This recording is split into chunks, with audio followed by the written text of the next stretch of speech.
Hi friends, అందరికీ ముందుగా వినాయక చవితి శుభాకాంక్షలు. వినాయకునికి ఎంతో ఇష్టమైన 5 రకాల నైవేద్యాలు వినాయక చవితి రోజు సింపుల్గా ఎలా చేసుకోవాలో చూపిస్తాను. మీకు నచ్చితే తప్పకుండా ట్రై చేయండి. అలానే ముందుగా చేసుకునే పాల తాలికలు పొడి బియ్యం పిండితో కూడా జిగురుగా రావాలంటే పావు కప్పు సగ్గు బియ్యాన్ని, 1 టేబుల్ స్పూన్ పెసరపప్పుని గంట ముందు నానబెట్టుకోండి. గంట తర్వాత బాండి పెట్టుకొని 2 కప్పులు వాటర్ వేసి నానబెట్టుకున్న సగ్గు బియ్యాన్ని వేసుకొని ఉడికించుకోండి. మరో పక్క 1 కప్పు బియ్యం పిండిని కొద్దిగా బెల్లం, ఉప్పు వేసి బాగా మిక్స్ చేసుకోండి. ఇప్పుడైతే వేడిగా ఉన్న ఈ సగ్గు బియ్యం వాటర్ని పిండిలో తగినంత వేసుకొని కలుపుకోండి. ఎక్కువ వేసుకోవద్దు, చూసుకొని వేసుకోండి. పిండి అనేది పల్చగా అవ్వకూడదు. అలానే కొద్దిగా నెయ్యి కూడా వేసుకొని పిండిని తడుపుకొని ఒక 5 నిమిషాలు పక్కన పెట్టుకొని తర్వాత ముద్దలాగా చేసేసుకొని తాలికలు ఒత్తుకోవటమే. ఈ విధంగా పొడి బియ్యం పిండిలో సగ్గు బియ్యం వాటర్ వేసి కలుపుకుంటే తడి బియ్యం పిండితో చేసుకున్నట్టుగా మనకి తాలికలు అయితే చక్కగా సాగుతూ విరిగిపోకుండా వస్తాయి. అయితే తాలికల్ని మీరు చేత్తో ఒత్తుకోవడం కష్టంగా అనిపిస్తే మురుకుల గిద్దలో లావుగా ఉన్న గొట్టం పెట్టుకొని నెయ్యి అప్లై చేసుకొని పిండిని పెట్టుకొని రెడీగా పెట్టుకున్నాక స్టవ్ మీద బాండీ పెట్టుకొని 1 కప్పు బెల్లం తురుము వేసి 3 కప్పులు వాటర్ వేసి బెల్లం మొత్తం కరిగిన తర్వాత ఇలా తాలికలు అయితే ఒత్తేసుకోండి. మరి పెద్ద సైజు కాకుండా మీడియం సైజుగా ఒత్తుకొని కదపకుండా ఒక 5 నిమిషాలు ఉడికించుకున్నాక దానిలోకి ఉడికించుకున్న సగ్గుబియ్యం, పెసరపప్పు వేసి మరొక 5 నిమిషాలు ఉడికించుకొని తాలికలు ఉడికిన తర్వాత దానిలోకి ఉడికించుకున్న సగ్గుబియ్యం కూడా వేసేసుకోండి. వేసుకొని మీరు కొద్దిగా పల్చగా కావాలి అనుకుంటే కొద్దిగా వేడి వాటర్ వేసుకొని ఒక్కసారి విరిగిపోకుండా కలుపుకొని కొబ్బరి నచ్చేవారు కొబ్బరి తురుము కొద్దిగా మంచి ఫ్లేవర్ కోసం ఇలాచీ పౌడర్ వేసి మరొక 2-3 నిమిషాలు లో ఫ్లేమ్ లో ఉడికించుకున్న తర్వాత చిక్కదనం కోసం మనం ఏదైతే తాలికల పిండి కలుపుకున్నామో ఆ పిండిని కొద్దిగా వాటర్ లో బాగా మిక్స్ చేసుకొని ఆ వాటర్ ని ఇందులో వేసుకొని మరొక 3 నిమిషాలు లో ఫ్లేమ్ లో ఉడికించుకొని నేతిలో వేయించిన డ్రై ఫ్రూట్స్ వేసి కలిపేసుకుంటే టేస్టీగా ఉండే పాల తాలికల పాయసం 1వ ప్రసాదం రెడీ అయిపోతుంది. అలానే 2వ ప్రసాదంగా రవ్వ కుడుములు చాలా ఈజీగా చేసుకోవచ్చు. దీనికి బియ్యం రవ్వ ఉంటే సరిపోతుంది. 1 టేబుల్ స్పూన్ పచ్చిశనగపప్పు ఒక పావు గంట ముందు నానబెట్టుకోండి. అలానే 1 కప్పు బియ్యం రవ్వని చక్కగా లో ఫ్లేమ్ లో రంగు మారిపోకుండా మంచి అరోమా వచ్చినంత వరకు వేయించుకోండి.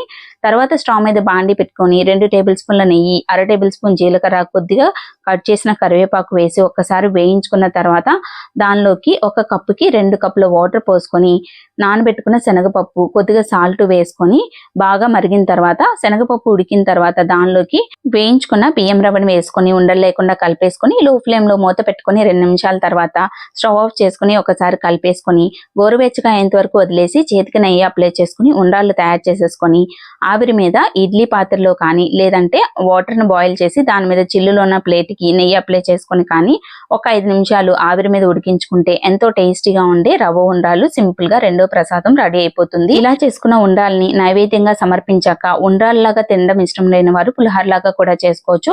అదెలానో మన ఛానల్లో ఉంది. ఆ వీడియో నచ్చితే తప్పకుండా ఒకసారి వెళ్ళి చూడండి.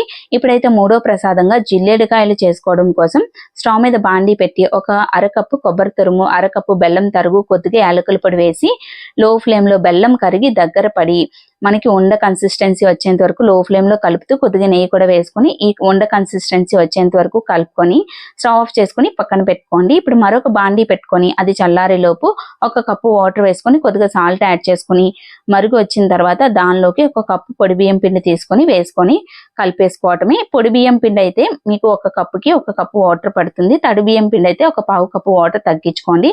వేడి మీద పిండి వేసి కలిపేసుకొని మూత పెట్టుకొని 2 నిమిషాలు వదిలేసిన తర్వాత పిండిని ఇలాగా చపాతీ పిండిలాగా కలిపేసుకొని తయారు చేసుకున్న కొబ్బరి లౌజుని కావాల్సిన సైజులో ఉండలు చేసేసుకున్న తర్వాత చేతికి నెయ్యి అప్లై చేసుకొని కొబ్బరి లౌజు ఉండ కన్నా పెద్ద సైజులో పిండి ముద్దను తీసుకొని చేతికి నెయ్యి అప్లై చేసుకొని ఇలా లోతుగా ఒత్తుకున్న తర్వాత కొబ్బరి లౌజుని దానిలో పెట్టుకొని రౌండ్గా అంతా కవర్ అయ్యేలాగా చేసుకొని చక్కగా రౌండ్గా చేసేసుకొని మనం కొబ్బరి తురుము ఇష్టపడేవారు పైన కొబ్బరి తురుముతో చక్కగా కొబ్బరి తురుముని అద్దేసుకొని ఒక చిల్లు ప్లేట్కి నెయ్యి అప్లై చేసుకొని కానీ లేదంటే ఆవిరి మీద ఇడ్లీ పాత్రలో కానీ ఒక 5 నిమిషాలు ఉడికించుకుంటే అంతేనండి, ఎంతో టేస్టీగా ఉండే జిల్లేడుకాయలు. లోపల కొబ్బరి లౌజు స్వీట్ గా చాలా టేస్టీగా నెయ్యి వేసుకుని తింటే చాలా బాగుంటాయి. ఈ ప్రసాదం సింపుల్ గా చేసుకోవచ్చు. ఇప్పటి వరకు ట్రై చేయని వారు తప్పక ట్రై చేయండి. 3వ ప్రసాదం జిల్లేడుకాయలు కూడా ఇంత సింపుల్ గా రెడీ అయిపోతాయి. ఇప్పుడు 4వ ప్రసాదం అలానే 5వ ప్రసాదంగా బెల్లం ఉండ్రాళ్ళు, బెల్లం కుడుములు ఎలా తయారు చేసుకోవాలో చూపిస్తాను.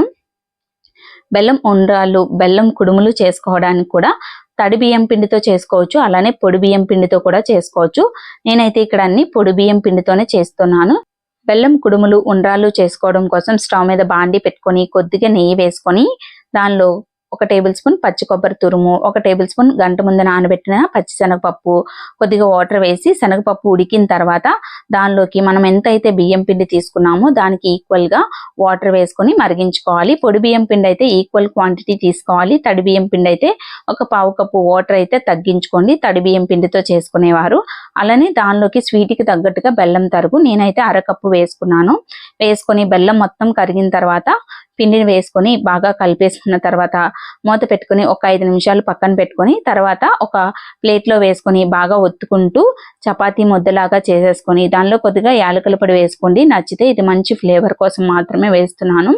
ఇలా చక్కగా చపాతీ ముద్దలాగా ఒత్తేసుకొని చేతికి నెయ్యి అప్లై చేసేసుకొని మీకు నచ్చిన షేప్ లో సైజులో ఉండ్రాల్ని కుడుములను అయితే తయారు చేసుకోవచ్చు. నేను ఇక్కడ రౌండ్ షేప్ లో చిన్న చిన్న ఉండ్రాలు అలానే చేతి వేళ్ళు అచ్చుపడేలాగా ఇలా పొడవుగా కుడుములు తయారు చేస్తున్నాను. ఇలా 2 రకాల ప్రసాదాలు సింపుల్ గా ఒకే పిండితో చేసుకోవచ్చు.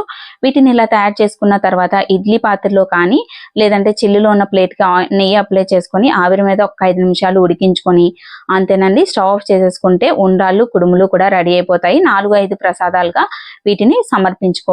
ఇలా సింపుల్ గా ప్లాన్ చేసుకుంటే 5 రకాల ప్రసాదాలు అరగంటలో తయారు చేసుకోవచ్చు. మరి ఈ వీడియో మీకు నచ్చితే తప్పకుండా వినాయక చవితికి ట్రై చేశాక నచ్చితే ఒక లైక్ చేసి షేర్ చేయండి.